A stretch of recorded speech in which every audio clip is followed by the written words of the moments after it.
People in Iowa are good people. We all care about each other. We look after each other.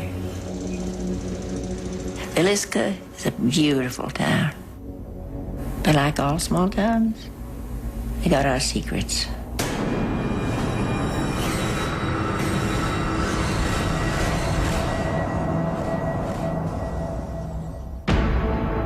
The house.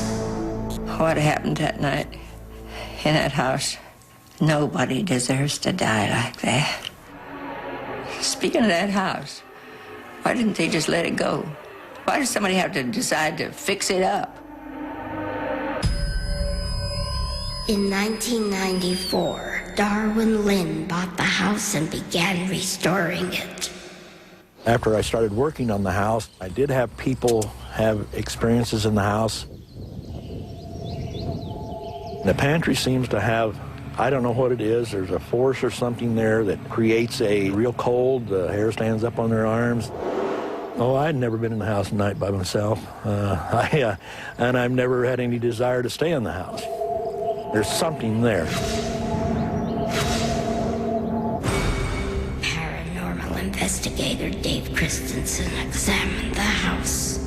We've noticed that a lot of times when people move into old houses and start restoring them or remodeling them, a lot of times it awakens a spirit.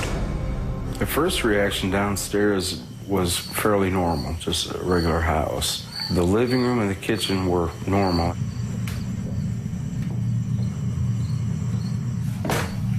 We went upstairs to the second floor. The second floor was really, really cold. I had an uneasy feeling. Monday morning, the 10th of June, 1912, the local town marshal came and went through the house, and he found two girls in the northwest bedroom over here, their heads chopped off with an axe, and found husband and wife, Joe and Sarah Moore, and then in the south bedroom, the four children. All of them were apparently asleep when they were struck. The killer had picked up an axe in the backyard. All the victims were hit in the head from the chin up.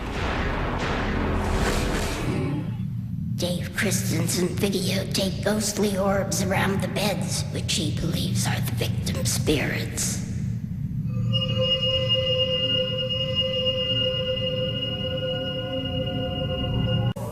An orb, sometimes you can see them, most of the time you can't.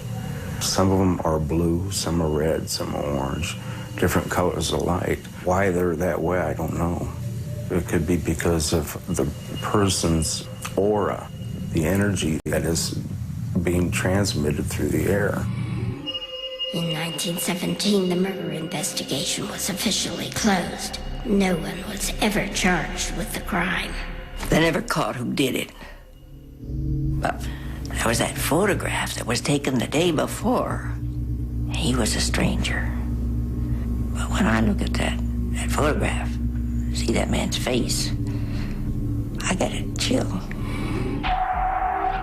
Paranormal activity increased as Dave Christensen continued his investigation.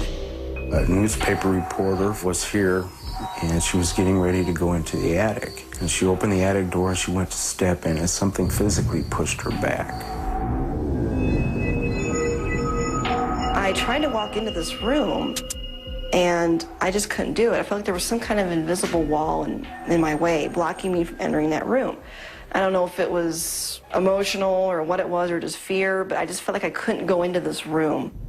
A lot of people think he got in the house when they were at church, and that he hid in the pantry or the attic. But one thing was sure, he was there, waiting for them to fall asleep. One of the first evenings we were here up in the attic, kind of a creepy, eerie feeling for a good 45 minutes to an hour. It felt like something passed by me.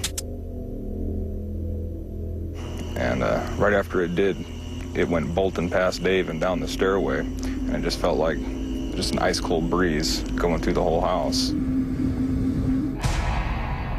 Some in Villisca believe the restoration of the house stirred up more than the victims' spirits. They believe the spirit of the killer has also returned.